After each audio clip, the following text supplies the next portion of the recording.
আমার নাম আদ্রিতা। বন্ধুরা সবাই কেমন আছো? বন্ধুরা, আজকে তোমাদের আপনমা ছেলের একটি সত্য ঘটনা বলবো। গল্পটি শেষ পর্যন্ত শুনলে তোমরা ওটা গরম হয়ে যাবে। সুজয় ইঞ্জিনিয়ারিং এর ছাত্র, বয়স ২৪ বছর। উড়িষ্যাতে ৪ বছর হোস্টেলে থেকে ইঞ্জিনিয়ারিং পড়ে একটা সরকারি চাকরি করছে। গত বছরই চাকরি পেয়েছে আর এবছর কলকাতায় ট্রান্সফার হয়েছে। মাঝে মাঝে বাড়ি আসতো এবং ৪-৫ দিন থেকে আবার ফিরে যেত। বাড়িতে সুজয়ের মা মালা দেবী থাকে। বছর দুয়েক আগে সুজয়ের বাবা মারা গেছে ক্যান্সারে। সুজয়ের পারিবারিক আয় ভালো নয়। সুজয়ের বাবা একটা সরকারি চাকরি করত। বাবা মারা যাওয়ার পরে সরকার থেকে কিছু টাকা পয়সা পেয়েছিল, যেটা দিয়ে সুজয়ের পড়াশোনা আর ওর মায়ের সংসার কোনোভাবে চলে যাচ্ছে। মালা দেবীর বয়স ৪২ বছর এবং খুব সুন্দর দেখতে, এবং এই বয়সেও নিজের যৌবন ধরে রেখেছে। মালা দেবী স্বামী মারা যাওয়ার পরে একাই থাকত আর মনে মনে ভাবত ছেলের কলকাতায় ট্রান্সফার হওয়ার পরে ছেলের একটা বিয়ে দিয়ে ছেলে বউকে নিয়ে সুখে শান্তিতে থাকবে। মালার এক বান্ধবী সুতপা মালার বাড়ির কিছু দূরেই থাকে। সুতপার স্বামী মিলিটারিতে কাজ করাকালীন মারা যায়। সুতপার একটাই মেয়ে সোমা। সুতপার বয়স ৪০ বছর আর মেয়ে সোমার বয়স ২১ বছর, কলেজে পড়ছে। সুতপার আর্থিক অবস্থা অনেক ভালো, নিজেদের ২ তলা বাড়ি আছে। সুতপা মালাকে বলেছে যে সুজয়ের সাথে সোমার বিয়ে দিতে, কারণ সুজয়কে খুব পছন্দ সুতপার। সুজয়রা ভাড়া বাড়িতে থাকত। একটাই ঘর, রান্নাঘর আর বাথরুম। যেহেতু মালা স্বামী মারা যাওয়ার পরে একাই থাকত, তাই কোনো অসুবিধে হয়নি, কিন্তু এবার সুজয় ফিরে এলে একটা ঘরে কিভাবে চলবে সেটাই মালা চিন্তা করছিল। তাই একদিন মালা সুতপাকে এই কথাগুলো বলল। সুতপা সব শুনে বলল, মালা, তোকে তো আমি বলেছি সুজয় কলকাতায় ট্রান্সফার হয়ে এলে এক শুভক্ষণ দেখে সুজয় আর সোমার বিয়েটা দিয়ে দেব, আর আমরা সবাই মিলে এই বাড়িতেই থাকব। এত বড় বাড়িতে শুধু আমরা দুজন মা মেয়ে থাকি, তোরাও এখানে চলে এলে সবাই মিলে আনন্দ করে থাকা যাবে। মালা সুতপার কথা শুনে আনন্দে বলল, আমি ছেলে এলে ওর সাথে কথা বলে তোকে জানাবো।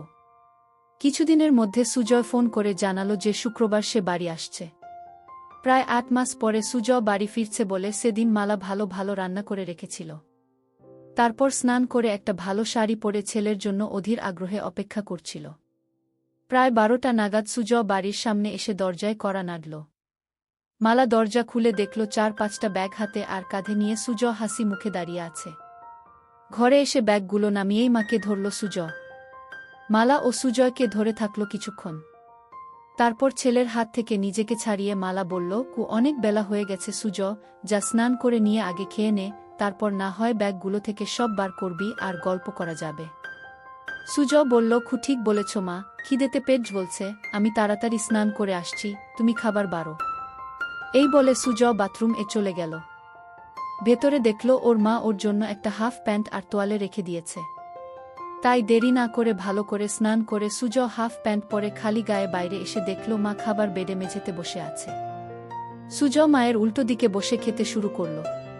খেতে খেতে মাকে দেখছিল সুজয় আর মনে মনে ভাবল যে মাকে আগের থেকে যেন আরো সুন্দরী লাগছে। মালা সেটা দেখে জিজ্ঞেস করল, কি এত দেখছিস সুজয়? সুজয়, তোমায় দেখছি মা, তোমায় এই শাড়িতে খুব সুন্দর লাগছে। এটা কি নতুন শাড়ি? মালা, না রে, এটা পুরনো শাড়ি, তবে খুব কম পরেছি বলে এটা নতুনের মতো লাগছে।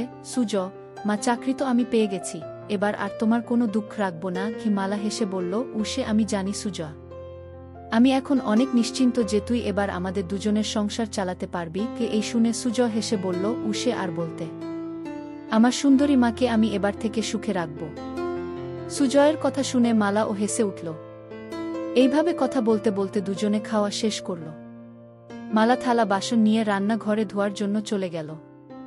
সুজয় হাত মুখ ধুয়ে ঘরে এসে ব্যাগ থেকে জিনিসপত্র বার করতে শুরু করল। একবার রান্নাঘরের দিকে তাকিয়ে ব্যাগ থেকে 2টা খারাপ বই তাড়াতাড়ি বের করে নিয়ে নিজের বইয়ের তাকে লুকিয়ে রাখল। কিছুক্ষণ পরে মালা ঘরে এসে বিছানায় বসল। মালা ছেলের সব জামা প্যান্ট একদিকে সরিয়ে রাখতে রাখতে বলল, তোর সব জামা তো পুরনো হয়ে গেছে, এবার কিছু নতুন কিনে নিস। সুজয়, ঠিক আছে মা, এ মাসের স্যালারি পেয়ে তোমার আর আমার জন্য নতুন ড্রেস কিনব গু। তারপর সুজয় সব জিনিস বিছানা থেকে সরিয়ে মালার মুখোমুখি বসে গল্প করতে শুরু করল। মালা, সুজয়, এখন তোর কিরকম লাগছে? পড়াশোনা করে চাকরি করছিস, এবার কলকাতায় ট্রান্সফার ও হয়ে গেল। সুজ, সেরকম কিছু না, কিন্তু এবার থেকে তোমার সাথে থাকতে পারবো, এই জন্য আমি খুব খুশি। কি এই বলে মায়ের কোলে মাথা রেখে শুয়ে পড়ল। মালা ছেলের কথা শুনে খুব খুশি হল আর সুজয়ের মাথায় হাত বুলিয়ে দিতে লাগল। সুজ শুয়ে শুয়ে মালাকে দেখছিল আর মনে মনে ভাবছিল মাকে সত্যি খুব সুন্দর দেখতে। এইভাবে কিছুক্ষণ থাকার পরে মালা হেসে বলল, সুজ, এবার সুতপার সাথে কথা বলতে হবে তোর বিয়ের জন্য। সুজ তখন মায়ের কোল থেকে মাথা সরিয়ে উঠে বসে বসে দুই কাঁধে দু হাত রেখে বলল, না মা, এখন নয়। এখন শুধু আমার সুন্দরী মাকে সুখী করার সময়, বউকে নয় গে। মালা হেসে বলল, আমি তো ভালোই আছি, এবার তোর একটা বউ এসে গেলে আমার অসুবিধা হবে আর তোর অসুবিধা হবে। সুজয় নিজের মুখটা মালার মুখের কাছে এনে বলল, আমাদের কি সুবিধা হবে মা, বউ এলে? মালা, আমার একটা গল্প করার সাথী হবে আর তোর চির জীবনের সাথী হবে। আর সত্যি বলছি, সোমা খুব সুন্দরী আর ভালো মেয়ে, তোকে খুব সুখে রাখবে।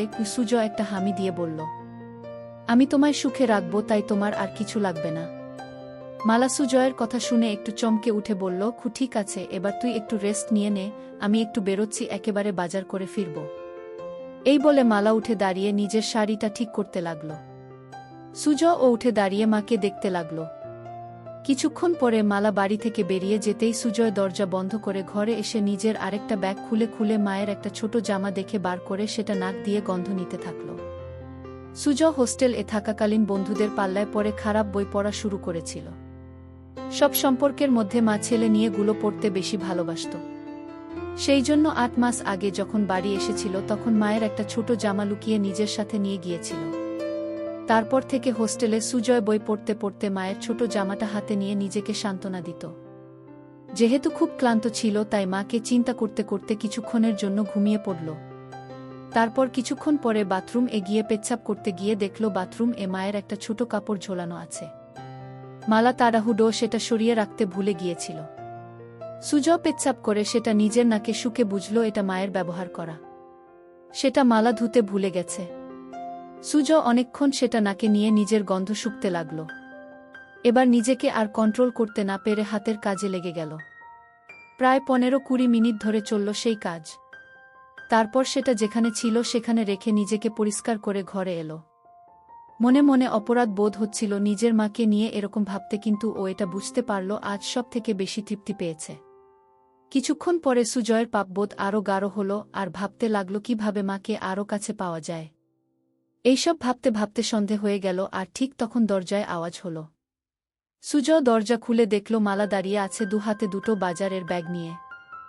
সুজয় সঙ্গে সোজা মায়ের হাত থেকে ব্যাগ দুটো নিয়ে রান্নাঘরে রেখে এক গ্লাস জল নিয়ে মালাকে দিল। মালা বিছানায় বসে জলটা খেয়ে জিজ্ঞেস করল, সারা দুপুর আর বিকেল কি করলি সুজয়? একটু ঘুমিয়েছিলিস তো? সুজয়, হ্যাঁ মা, অল্প ঘুমিয়েছিলাম গো। মালা, ভালো করেছিস, আমি একটু ফ্রেশ হয়ে তোকে চা করে দিচ্ছি, তোর জন্য কাটলেট ও এনেছি।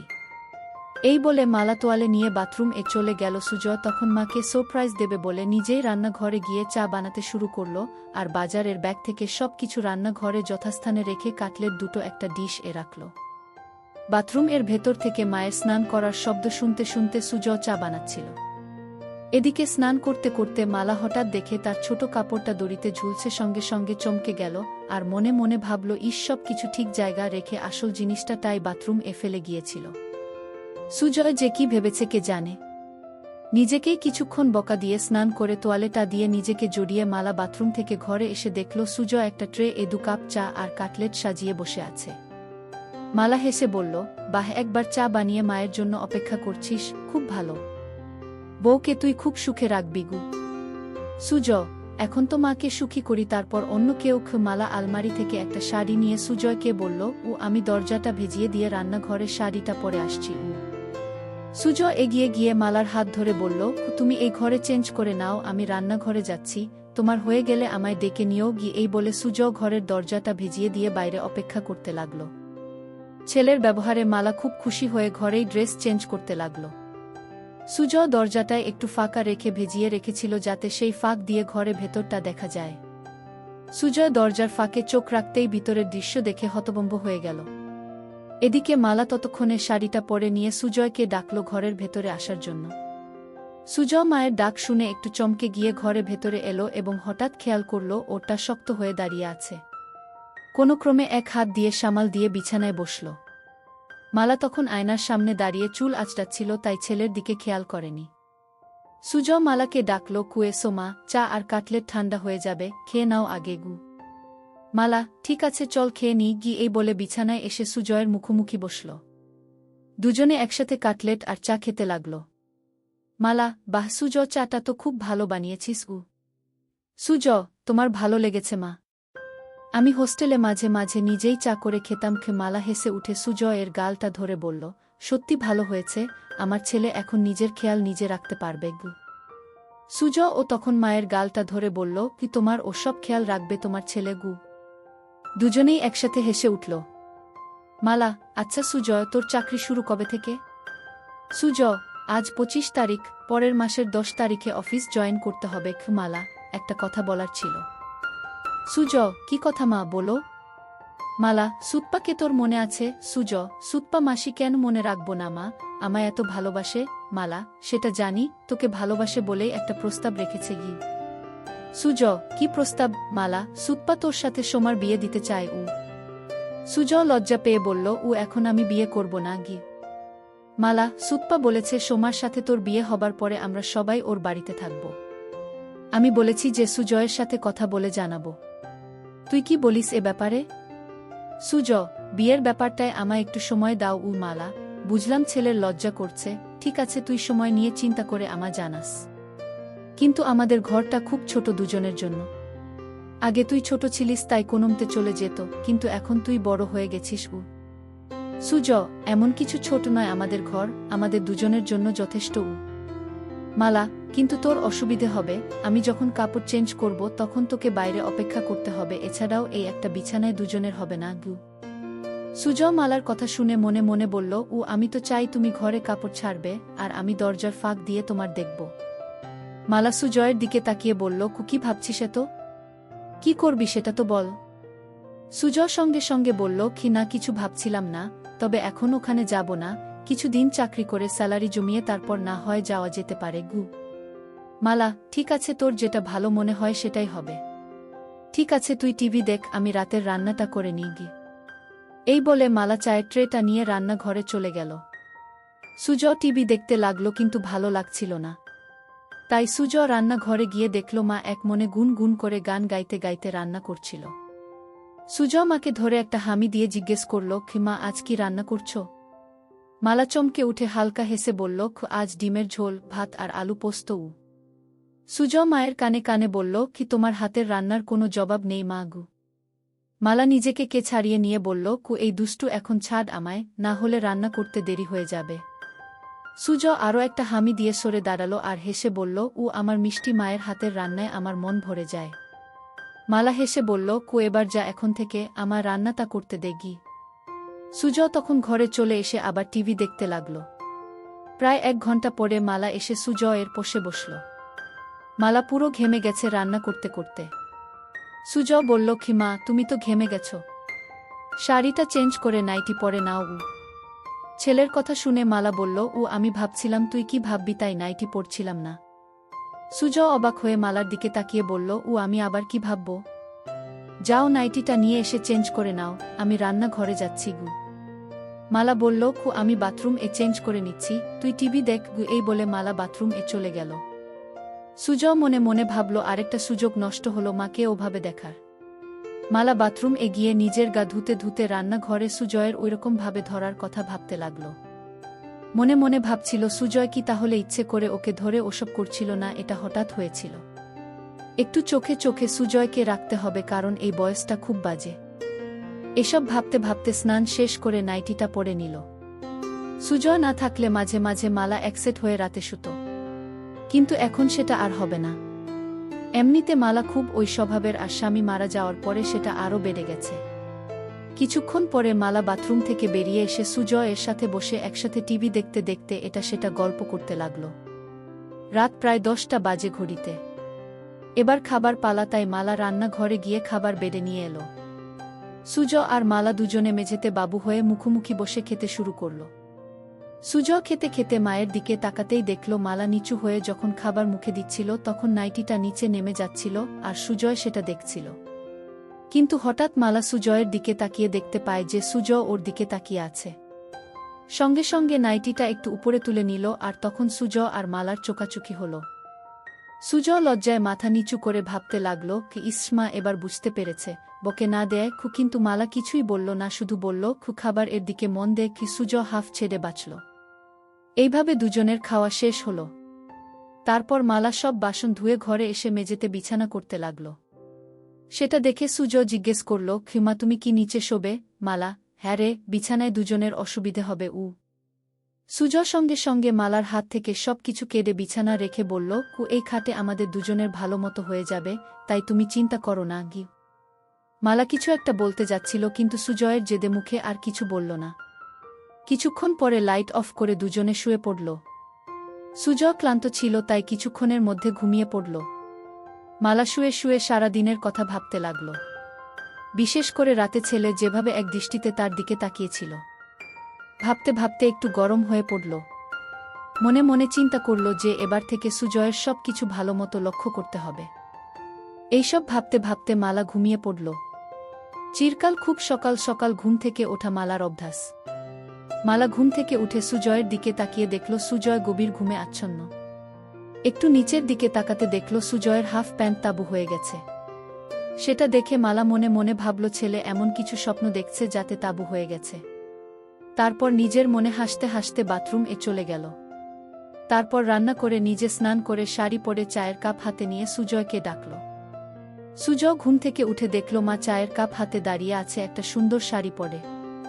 সুজয়, তা বাজে মা, এত সকালে তোমার স্নান হয়ে গেছে গি? মালা, 10টা বাজছে, আমায় একটু সুতপার সাথে বেরোতে হবে।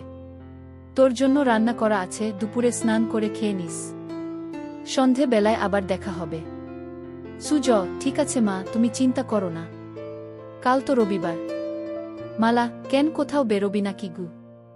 সুজয় মালার হাত থেকে কাপটা নিয়ে টেবিলে রেখে মালাকে ধরে একটা পাপ্পা দিয়ে বলল, কু দেখি কি প্ল্যান করা যায়। মালা নিজেকে ছাড়াবার চেষ্টা করে বলল, আবার দুষ্টুমি হচ্ছে, আমার শাড়ি নষ্ট হয়ে যাবে, এখন ছাড় আমায়, পড়ে ধরার অনেক সময় পাবি। সুজয়, তোমায় ছাড়তে ইচ্ছে করছে না মা গি, এই বলে আবার সুজয় মায়ের কোমলতা অনুভব করতে থাকে। মালার ও ভালো লাগছিল কিন্তু ওর দেরি হয়ে যাবে তাই জোরে করে সুজয়কে সরিয়ে দিয়ে বলল, আমি এবার আসি, বুঝলি, না হলে দেরি হয়ে যাবে, তুই সময়মতো খেয়ে নিস। সুজয়, ঠিক আছে মা, তুমি একদম চিন্তা করো না, সাবধানে যেও। এরপরে মালা নিজের শাড়িটা ঠিক করে সুজয়ের দিকে একটা হাসি দিয়ে ঘরে থেকে বেরিয়ে গেল। আর সুজয় দরজা বন্ধ করে ঘরে এসে চা খেতে খেতে চিন্তা করল কি করবে সারাদিন। কিছুক্ষণ বসার পরে আলমারিটা খুলে মায়ের ছোট কাপড়গুলো বের করে বিছানা রাখল। দেখল সেগুলো অনেক পুরনো হয়ে গেছে। কিছুক্ষণ নাক দিয়ে সবগুলো শুকে আবার যথাস্থানে রেখে দিয়ে আলমারিটা বন্ধ করে দিল সুজয়। তারপর সুজয় ঘরটা আর রান্নাঘরটা পরিষ্কার করল। সুজয় মনে মনে একটা মতলব করল কি করে মাকে প্রতিদিন একসেট দেখা যায়, কারণ শাড়ি চেঞ্জ করার সময় বেশিক্ষণ দেখা যায় না। তাই ভাবল বাথরুম এ একটা ফুটো করতে পারলে স্নান করাটা ভালো মতো দেখতে পাবে। একটা হাতুড়ি আর পেরেক নিয়ে বাথরুমের দরজায় সুজয় একটা ফুটো করে দিয়ে দেখল যে ফুটোটা একদম সঠিক জায়গায় হয়েছে, যেখান থেকে ভিতরের দৃশ্য স্পষ্ট দেখা যাবে। তারপর স্নান করে খেয়ে নিয়ে একটু ঘুমোতে গেল সুজয়। ঘুম থেকে উঠে দেখল যে সন্ধে হয়ে গেছে আর মালার আসার সময় হয়ে গেছে। কিছুক্ষণের মধ্যে দরজায় আওয়াজ শুনে সুজয় দরজা খুলে দিয়ে দেখল মালা এসেছে। ভেতরে এসে মালা বলল, সুজয়, দুপুরে খেয়েছিলিস তো? সুজয়, হ্যাঁ মা, খেয়েছিলাম। তোমার দিনটা কেমন কাটল? মালা বিছানায় বসে ফ্যানের হাওয়া খেতে খেতে হেসে বলল, আমার আবার দিন কেমন কাটবে, যেরকম কাটার সেরকম কেটেছে। সুজয়, তুমি যাও বাথরুম এ ফ্রেশ হয়ে এসো, আমি চা বানাচ্ছি গু। মালা সেটা শুনে বাথরুম এ চলে গেল আর সুজয় ও রান্নাঘরে চলে গেল। মালা বাথরুম এর দরজা বন্ধ করতেই সুজয় দরজার ফুটো চোখ রাখল। সুজয় হা করে শুধু দেখতে লাগল নিজের মাকে আর এক হাত দিয়ে হাতের কাজে মনোযোগ দিল। এদিকে গ্যাসে জল গরম হয়ে ফুটছে তাই তাড়াতাড়ি চা বানানোতে মন দিল। কিন্তু কিছুতেই নিজের মন থেকে মায়ের ওই রূপটা মুছতে পারল না। কিছুক্ষণ পরে সুজয়ের চা বানানো শেষ হল। এদিকে মালার স্নান হয়ে গেছে আর মালা বাইরে এলো। ঘরে গিয়ে মালা চুল আঁচড়াতে লাগলো আর সুজয় চা নিয়ে এসে বিছানায় বসে মালাকে দেখছিল। মালা আয়নায় সেটা দেখে সুজয়কে জিজ্ঞেস করল, সারাদিন কি করলি? সুজ, ঘর রান্নাঘর পরিষ্কার করলাম, আর মনে মনে বলল বাথরুম এর দরজায় একটা ফুটো করলাম তোমায় দেখব বলে। মালা চায়ের কাপটা হাতে নিয়ে রান্নাঘরে গিয়ে দেখল ছেলে সব ভালোভাবে পরিষ্কার করেছে, আর তারপর ঘরে এসে এদিক ওদিক দেখে বলল, বাবা তুই তো সব পরিষ্কার করে দিয়েছিস, আমার লক্ষ্মী ছেলে।